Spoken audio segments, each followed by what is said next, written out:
You are Locked On Auburn, your daily podcast on the Auburn Tigers. Part of the Locked On Podcast Network, your team every day. Yes, welcome on into Locked On Auburn, your daily Auburn Tigers podcast. I'm your host, Zac Blackerby. Thank you so much for making Locked On Auburn your first listen every single day. Today's episode brought to you by Netsuite. Netsuite is the #1 cloud financial system. To power your growth, head to netsuite.com/LockedOnNCAA for special end-of-year financing on the #1 financial system for growing businesses. It's a War Report Wednesday. C-Dub, Mike G of the War Report. How we doing, gentlemen? Pretty good. We got a game next week. We do. That doesn't seem to be what people want to talk about, but yes, we definitely do. You guys going? You guys going up to Birmingham to watch the Tigers take on Houston? I will be there. I will be there to cover. It's going to be wild. It's going to be a wild time for sure. So right before we jumped on to record this show, guys, Kedon Slovis, the former USC quarterback, commits to Pitt. That was a big one that Auburn fans wanted, and it sounded like there were reports that was the first call that Austin Davis made once he became Auburn's offensive coordinator. And then Grayson McCall is another one that folks really wanted, and he put out a tweet saying that he was going to play out there one more year. So those two guys are off the table, and Auburn's kind of sitting as the team that is supposedly pursuing transfer quarterbacks, and they don't have one yet. Okay, so the report about Slovis, right? Like, because, lately there have been a lot of reports flying around about things happening in the Auburn sphere that we're not sure, the accuracy of some of these reports. Sure. However, though, the idea that we may need a transfer it's not a wild idea, that we could need another quarterback in this quarterback room. I don't think they need to go out and just get a guy to get a guy. I think if you're going to go out and you're going to get somebody quality, right? And because I'm concerned about the message it sends to the guys that you have, right? You've got a guy coming in who looked really, really good to end his senior season, and Holden Gariner. I really like him. I think he's supremely talented. Yep. You got the winningest quarterback in Texas high school history on your roster right now, right? And then you've got a guy who stepped in and, quite frankly, is one of the only reasons we're going to be in a bowl game in a week. So there's enough there. We have enough in the quarterback room to be competitive. You've got 3 guys who are definitely going to want it for sure. Should be a fierce competition already. Now, if you're looking for a sure thing, I'm not sure there's a sure thing out there, even if you're going in the portal to get any of these guys. Who's in the portal right now that you would say is a sure thing? That was kind of my thing when Bo entered it, and I got some pushback, but it's like Bo was one of the best transfer quarterbacks in there. Yeah, I haven't followed enough of these other quarterbacks to know for sure. But what I will say as Mike G looks on in bewilderment is, am I off on that? I was thinking about that. And name 3 transfer quarterbacks you would rather have than Bo Nix. If we're talking about experience, certainly. Right? Because now, what is that experience? What kind of experience are you getting? Okay, hold on, guys. If Auburn got a former 5-star that spent 3 years starting anywhere else, I don't care what his stats were, we would all be ecstatic. Yeah, no, I don't know about that. Right? Because what former 5-star is in that? Did you see that started 3 years someplace else and is transferring? Dude, think about how excited going pro a year ago when we got TJ Finley. Think about how excited the fan base was. Those guys. We got TJ Finley? Yeah. Yes. The fan base was pumped about it. I don't know about that. I don't know what pumped circles you're rolling pumped about him being a backup? Right. I don't think that was a storyline, gentlemen. I don't think that was a storyline a year ago. All I'm saying is, if you're talking about former 5-stars, those guys they're not transfers, Zach. They're going pro in their 3rd year, unless barring an injury or some act of God, right? Mm-hmm. So it's very unusual in college football to have a 5-star that's a 3-year starter. Anyway, number one, very few kids are starting their freshman year. So even, at the, the traditional powerhouses, they've got a pipeline of quarterbacks, so they don't need to start a true freshman. By the time those guys start, they're already at the very earliest in their sophomore season, in their second season. They play 2 years and then they're out, right? So I would say if you're talking about experience, yes, he is, who's played in what quarterbacks in the portal that's played in more big games than Bo. Mm-hmm. I would argue he's played in more big games than anybody in the portal. So, that experience cannot be understated. That is experience. Now, what did he do in those games? Well, during Bo's time at Auburn, he was 6-11 against top 25 teams. Right. In the 11 games that we lost, we averaged a deficit of 14 points. And the games that he won, we won by about 8 points. So, I mean, it's tough when you're looking at it. If you're looking at experience, I think that Oregon got a guy who is better than the guy who just left, based on pure talent, right, and experience. Anthony Brown was mid, and I listened to Oregon fans in an Oregon space, and then when you look at his numbers, I think that Bo could put up better numbers than him in the Pac-12. Yeah. In the Pac-12, certainly. Yeah. So, in terms of what else is in the portal, kind of bringing this full circle back to Auburn, a lot of Auburn fans were turning their nose up at Spencer Rattler. And there you're talking about and I know he doesn't have 3 years of experience, but you're talking about a former 5-star guy. So just to make sure you understand what I'm saying, if Spencer Rattler came here, you don't think Auburn fans would be excited about it? I'm not based on what I heard, I'm not sure. I think Auburn fans can get anybody and they get excited about it. Yeah, they didn't seem thrilled about the idea. I think what I'm seeing, Zach, is that Auburn fans have as of late have been split about everything. Yeah, very split. That's about everything. So you can find people who will be ecstatic, and then you'll find people who will say, "Well, what he did," and you know what I mean. You'll find every group represented in terms of how we want to feel about a kid who comes to Auburn. Unless the kid was just undeniable, in which case, why would he leave? Why would he enter the portal anyway? Right? Which is a prevailing idea about our current transfer that we have on roster. He couldn't hack it at LSU. He couldn't beat out this guy. I mean, that's almost all these transfers. That's their story. Except for a few, they either got benched, couldn't hack it, or got injured and decided to move on someplace else. I think like Max Johnson might be the few quarterbacks in the portal that's not transferring. I mean, he was the guy, right? And now he's transferring. Yeah, he was the guy for a whole season. And, he had just good a chance to hold on to his job as any of these other transfers and just decided to go try something different. So Dylan Gabriel, injury. I think he decided he was done with that system. So, and then you got Spencer Rattler, who lost his job, and Slovis, who, is again looking for a change. I mean, I don't know. Like the mood around transfers is very split, as Caesar said. Right. Some people are going to find every reason to say this guy couldn't make it where he was at, and now he's with us. Right. I don't know. Like, I mean, and going back over the years, think about the high profile transfers that we've seen. Russell Wilson was a graduate transfer, left as the ACC's all-time leading passer, Rose Bowl with Wisconsin. That's one situation. I can think of Jalen Hurts again, but he did lose his job. Right.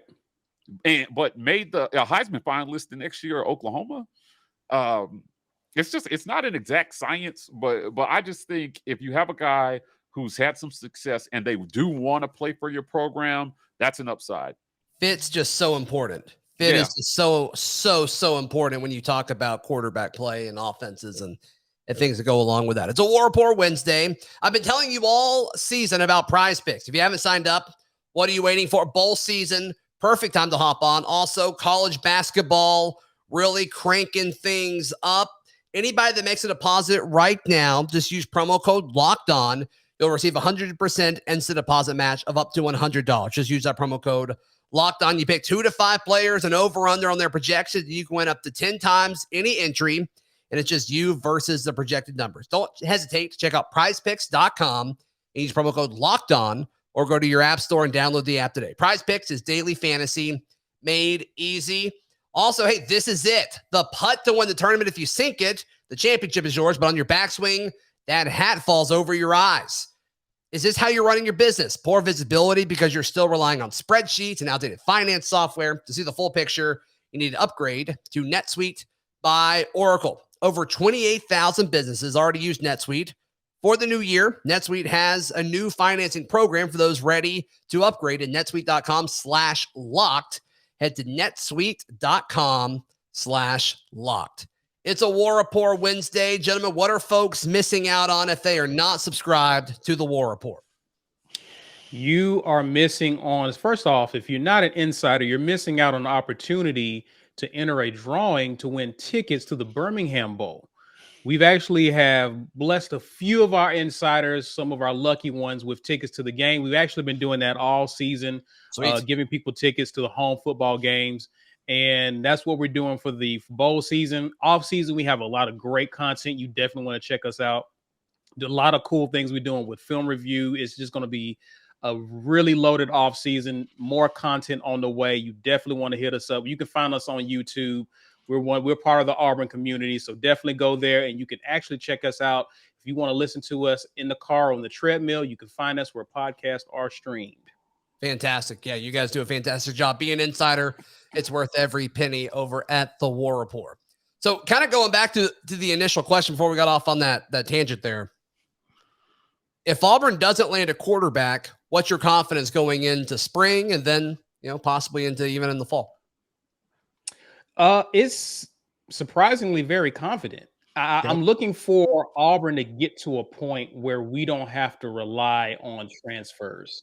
And one of the things that I would have to say, and this may be a hot take for a lot of people, I think our quarterback room has gotten better in terms of depth, because a year ago this time it was Bo and D Davis coming in who hadn't even walked on the college campus.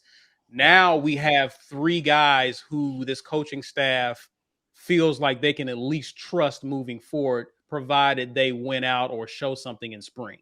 And so I like where we're sitting. It's just time for this coaching staff to actually develop some guys. And that's something that's been lacking with this program over the past several years. Is we kind of know what we have in QB1, but behind him, it's a crapshoot.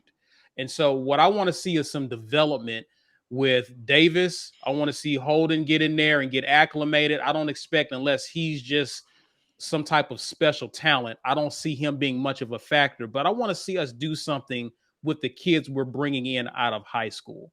And you start doing that, we won't have to get all excited and create these wish lists for who's entering the portal, because this coaching staff is grooming talent out of high school, and we actually have depth.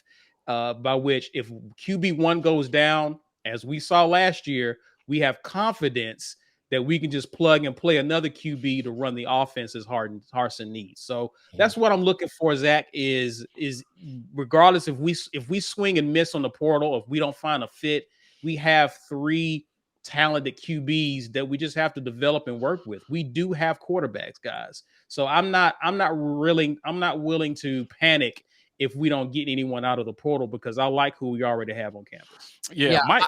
Go ahead, Mike G. Well, I mean, I think without knowing whether this is actually a priority, whether they're actually targeting a quarterback or not, I know that it's been reported. I'm telling you, if we go out and we snatch another quarterback, my confidence will actually be a little lower about how they feel about the guys who we have in the room. So the not having a guy with experience or whatever, I think that's overblown. When you have a pipeline of guys, the next guy up is unproven. That's it. But he's been in your system and under your tutelage. He's just the next guy up to run that system.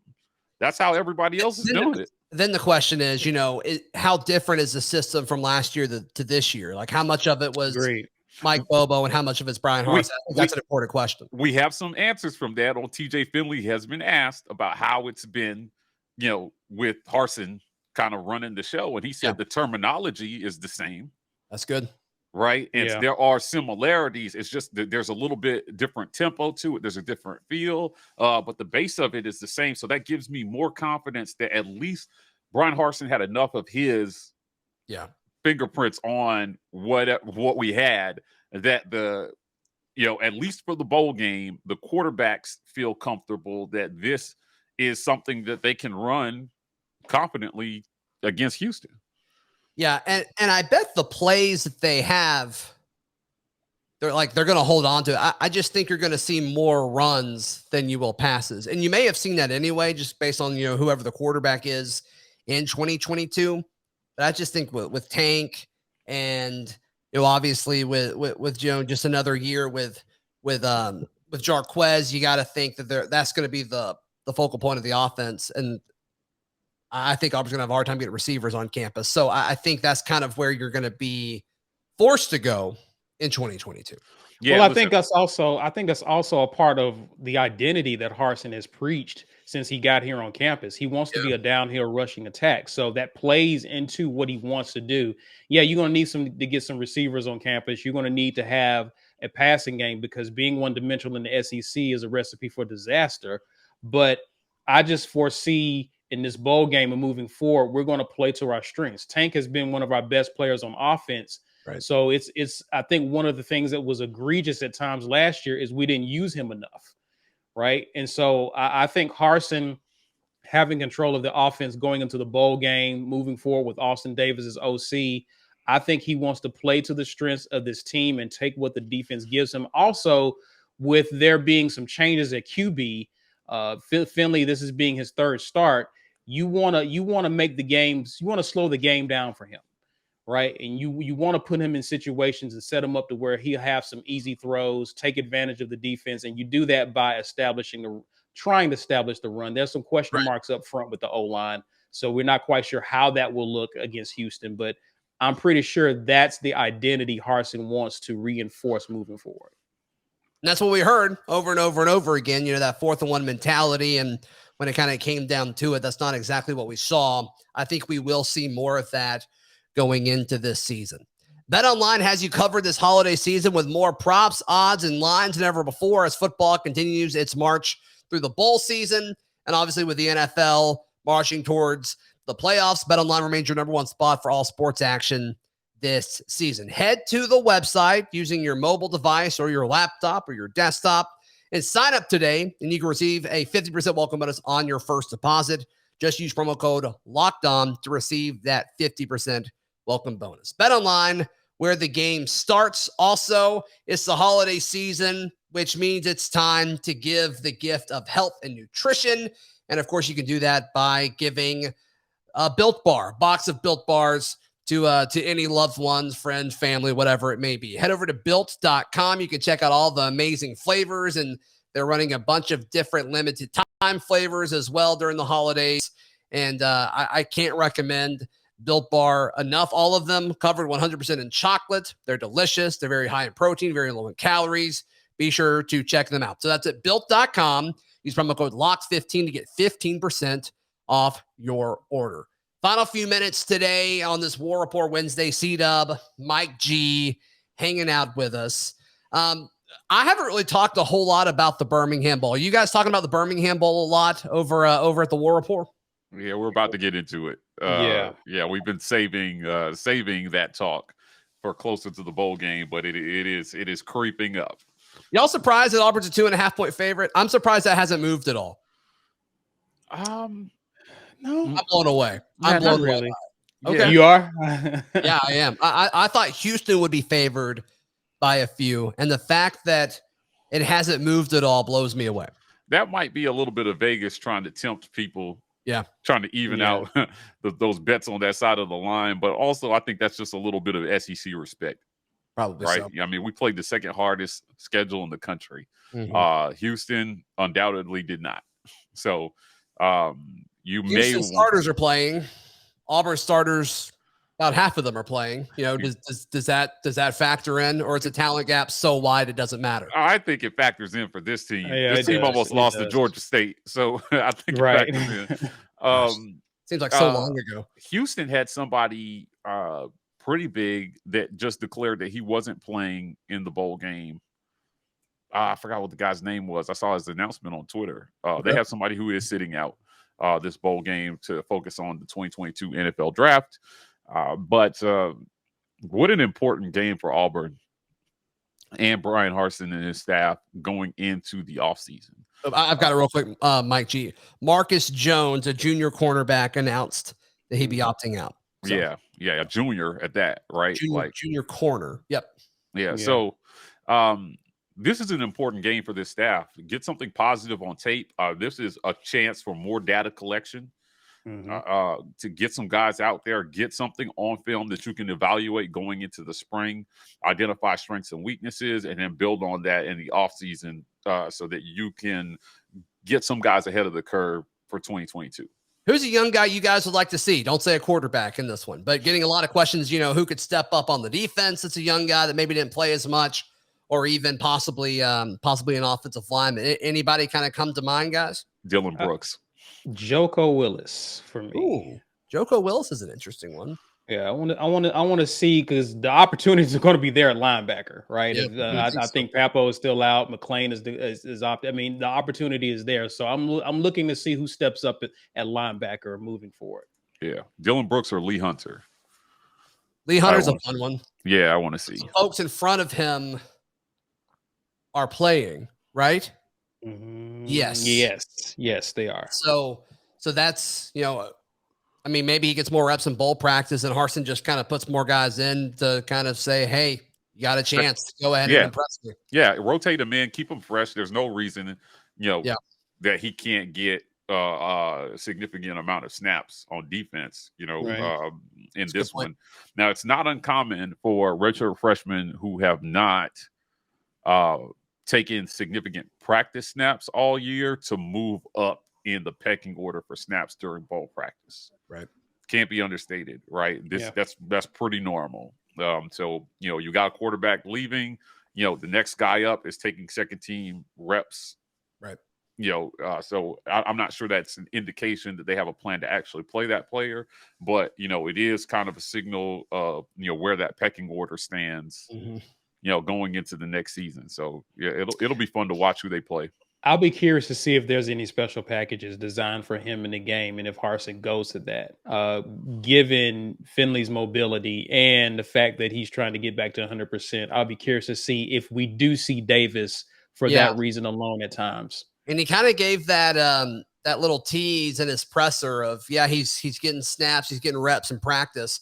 I wrote about this at Auburn Wire yesterday, and I put the caveat in there saying, I'm not expecting to see a whole lot of D Davis, but if we do, these are kind of the things you make it see. But that would be a fun one. That'd be a way to really excite fans, and they're going to need it watching the Birmingham Bowl. Man, he's captain. We ain't going to see D Davis. I agree.